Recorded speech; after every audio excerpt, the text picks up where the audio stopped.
Hal yang Okey Ustaz Okey. Yang jarang ditemui. Okey, alhamdulillah kita dah tengok video ni sama-sama. Kita nak buat reaction sikit lah. Tapi kita baca sikit, kita lain sikit, ada 2-3 soalan ni. Kita baca ni dulu. Aman Jentayu dia kata, boleh pula dua pok ni merujuk Mamat Indul rambut merah. Ni tak haters ni. Sebagai rujukan yang banyak guna logik otak. Korang berdua memang tak pernah dengar yang adanya sihir. Biasanya orang macam ni selalu sebut macam gitu. Maksudnya benda macam ni dikata sihir. Jadi wajib untuk kita percaya, dan apa yang Ustaz Rosdi ataupun Rosdi Hassan ataupun orang-orang lain lakukan itu mesti sihir. Ustaz, react sikit macam mana cerita? Okay, first reaction Rosdi ni bukan Ustaz lah. Kita nak kena padam kata Ustaz tu daripada dia lah. Dia jelas baca Quran pun tak tahu baca Quran pun tengah langgang. Ini kepada fans Rosdi Hassan ni, celah mana dia Ustaz kan? Cuba buktikan kepada saya celah mana dia Ustaz kan? Suruh dia baca Quran, tebak-tebak dia suruh baca secara surprise, lepas tu rakam dan hantar kepada qari-qari ataupun ustaz-ustaz dan suruh mereka menilai, confirm fail punya kan? Sebab kita pun dah dengar banyak kali dia baca fail. Okey, banyak juga saya dapat komen seperti ini kan, seolah-olah macam Ustaz Syahabuddin, macam saya, macam Bersulap Merah menafikan adanya sihir kan. Kami bukan menafikan, cuma kami teliti dalam membezakan antara perkara-perkara yang mencari adat kan. Bila kita belajar ilmu akidah ni, sahabat apa nama Aman Jentayu ni, dengar baik-baik ya, dengar baik-baik. Bila kita belajar akidah, kita akan sampai satu bab di mana kita akan belajar tentang apa itu mukjizat. Dan bila dibahaskan tentang mukjizat, akan dijelaskan bahawa selain mukjizat, ada lagi banyak kategori-kategori yang dikira sebagai perkara-perkara yang mencari adat kan. Kenapa? Kenapa dibahaskan perbezaan mukjizat dengan perkara-perkara mencari adat yang lain? Kerana untuk memastikan bahawa dakwaan para nabi-nabi Allah itu adalah benar-benar perkara luar biasa daripada Allah, bukan daripada setan, bukan magic trick dan sebagainya. Sebab kalau nabi-nabi ni pun akhirnya buat magic trick, habis keseluruhan agama ni akan jatuh. Jadi para ulama akidah membezakan. Pertama sekali mukjizat. Kemudian ada dijelaskan di sana, ada yang dipanggil sebagai sihir, ada yang dipanggil sebagai irhas, ada yang dipanggil sebagai ma'unah, ada yang dipanggil sebagai istidraj, ada yang dipanggil sebagai karamah, dan macam-macam jenis perkara yang mencari adat. Jadi bila kita nampak sesuatu perkara yang kita kata luar biasa lah ya, mencari adat ni rasa perlu dijelaskan tak Ustaz? Boleh Ustaz, tak ada masalah. Jelas sikit Ustaz Baik, mencari adat ni makna dia apa? Ini Aman Jentayu, awak dapat pembelajaran percuma tentang ilmu akidah. Kenapa dipanggil sebagai mencari adat?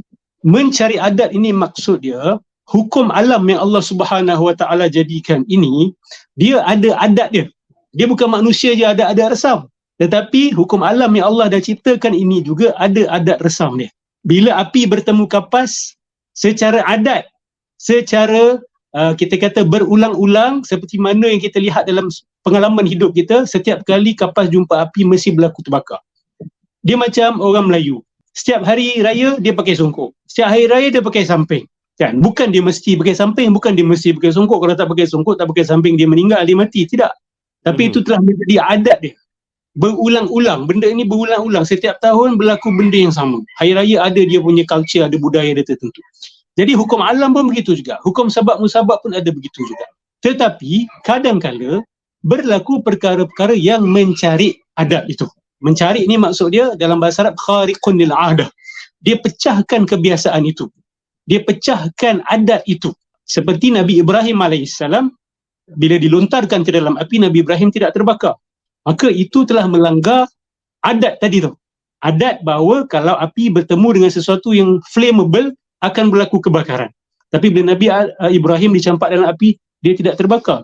Jadi di situ berlaku pencarikan adat ataupun khariqun lil adah. Jadi antara perkara khariq lil adah termasuklah sihir. Dan di dalam sihir ada banyak kategori.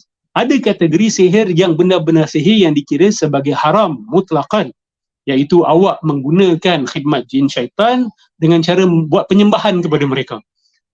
Berlaku proses penyembahan, melakukan kerja-kerja syirik, dan melalui itu berlakulah sihir. Tetapi ada juga sihir yang dikategorikan sebagai silap mata saja. Dia nampak macam mencari adat, tetapi hakikatnya dia tidak mencari adat. Dia hanya satu ilusi yang nampak macam mencari adat tetapi tidak mencari adat. Jadi bila kita belajar akidah ni, kita teliti, kita tak sembrono. Nampak satu perkara luar biasa, kita terus kata oh ni mukjizat, ataupun ini karamah, ataupun ini sihir secara sembrono. Kita harus melihat tanda-tanda. Kalau boleh dijelaskan secara logik, secara saintifik, secara rasional, maka kita mesti mulakan dengan penjelasan yang secara rasional, logik dan secara zahir dulu. Nahkumu bizawahir dulu. Itu kaedah yang kita pegang. Dia jangan terus melompat kepada perkara luar biasa. Ini yang kami diajar dalam ilmu akidah. Ini juga yang akan menyelamatkan kita daripada ditipu oleh skamer-skamer agama di luar sana. Sebab kita akan kritikal. Kita akan check dulu. Benda ni aku boleh buat tak? Siapa-siapa boleh buat tak? Pakcik-pakcik duduk kampung mana boleh buat tak? Kalau boleh buat, kenapa kita kelam kabut dan tergopoh gapah terus menisbahkan perkara itu kepada karamah? Sekarang ni banyak orang dah panggil dia wali dah. Kan? Adalah baca komen-komen wali, Rozi Hasan wali dan sebagainya. Kenapa terus melompat ke situ? Sedangkan ada banyak penjelasan yang kita boleh buat. Sayangnya saya Ustaz, tadi bila kita tengok pesulap merah, dia tak buat betul-betul. Dan saya faham dia tak buat betul-betul. Sebab dia dah kata daripada awal, ini trik kanak-kanak. Kan? Ini satu benda yang budak-budak boleh buat, dia tak perlulah dia nak buat 100%. Kan? Dia hanya tunjuk teknik utama dia sahaja dan orang boleh buat sendiri. Kalau siapa nak buat, ini mungkin kita boleh buat satu competition Ustaz. Kan? Competition berbulan-bulan. Kan? Siapa yang paling sama dengan apa Rozi Hasan buat, mungkin Ustaz Syihab boleh bagi hadiah lah, bukan saya lah. InsyaAllah kita boleh buat. Kan? Kita buat parody dan sebagainya supaya tersebar di kalangan masyarakat. Wallahualam. Ustaz, sambung Ustaz. Ustaz ada poin lain? Benda yang mencari adat ni, ataupun kita kata sihir ataupun dan seumpama dengannya ni, sihir ataupun mukjizat pun, kalau kita tengok dari pandangan mata biasa, sebenarnya sama je. Kita nampak benda tu sama. Sebab tu ulama akidah dia bahagikan. Kita nak bagi ciri-ciri tu supaya kita dapat beza. Orang ni betul ke tak betul. Nabi boleh buat satu perkara yang mencari adat, tetapi Tok Dukun pun boleh buat juga. Kan? Jadi kalau nak kata setakat mencari adat ni, ramai orang, bahkan dakwaan daripada orang Kristian, dakwaan daripada Buddha. Awak boleh tengok lah, Ustaz Buddha ada cerita berkaitan tentang Tok Cha. Karamah Tok Cha. Antara kelebihan yang Allah Subhanahu Wa Taala beri walaupun dia bukan Islam, dia Tok Cha, ialah karamah waktu dia hidup, dia jalan air laut masih jadi tawar tu. Jadi benda yang pelik didakwa daripada orang yang berbeza. Adakah kita, kalau kita salah faham dia jadi macam Ustaz Budak tadilah.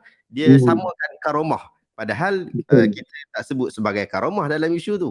Jadi itu pembahagian. Jadi saya ingat cantik tu. Ramai orang, insyaAllah kita berterusan lah untuk memahami isu-isu seperti ni. Kita tanya Aman Jentayu ni Ustaz. Kan? Dia tengok video Ustaz Budak cerita pasal Tok Cha punya karamah tu kan. Adakah dia akan menerima sebagai karamah? Dan kalau anda menafikannya, adakah anda menafikan karamah? Macam dia buat begitu selalu kan. Kita nafikan, awak menafikan karamah, menafikan sihir. So tengok video Ustaz Budak tu dan awak jawab sendirilah sama ada awak nak terima benda tu sebagai karamah ataupun tidak.